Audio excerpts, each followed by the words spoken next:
દિલ્હીમાં થયેલી બ્લાસ્ટની ઘટનાને લઈને સુરત પોલીસ પણ સતર્ક બની ગઈ છે। શહેરના વિવિધ વિસ્તારોમાં ચેકિંગ અભિયાન શરૂ કરવામાં આવ્યું છે।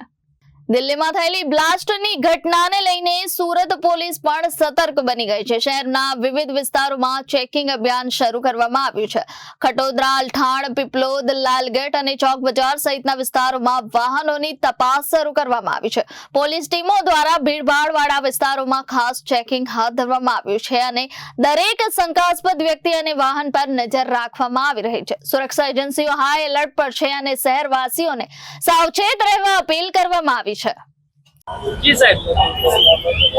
ગઈકાલે દિલ્હીમાં જે કારમાં બ્લાસ્ટ થયો છે તેના અનુસંધાનમાં આજરોજ સુરત રેલવે સ્ટેશન ખાતે વહેલી સવારથી પોલીસની અલગ અલગ ટીમો બનાવીને વાહન ચેકિંગ કરવામાં આવેલું છે અને જે ડાઉટફુલ છે તેઓને ચેક કરવામાં આવે છે। તે સિવાય સુરત રેલવે સ્ટેશનની આજુબાજુ જેટલી હોટલો છે તેમાં પણ રાત્રિ દરમિયાન ચેક કરવામાં આવ્યું છે। કઈ રીતે ટીમો બનાવવાની અને કઈ રીતે લોકોને સૂચના કરવામાં આવી કે કોઈ પણ વસ્તુથી ગભરાવાની કોઈ જરૂર નથી। પોલીસ સુરત પોલીસ તેમની સાથે છે અને જેટલું પણ કોઈ અજાણી જગ્યામાં વાવવાની જગ્યામાં કોઈ વ્હીકલ મળે કે કોઈ વસ્તુ મળે તે તાત્કાલિક પોલીસને જાણ કરવા। સંદિગ્ધ વ્યક્તિ મળી આવો તો કેવી કાર્યવાહી કરવામાં આવશે? તે લોકોના વિરુદ્ધમાં કાયદેસર કાર્ય કરવામાં આવશે અને એનો ડિટેન વગેરે જો સંદિગ્ધ વ્યક્તિ મળે તો ડિટેન કરવામાં આવશે। Bureau report Janadesh news Surat.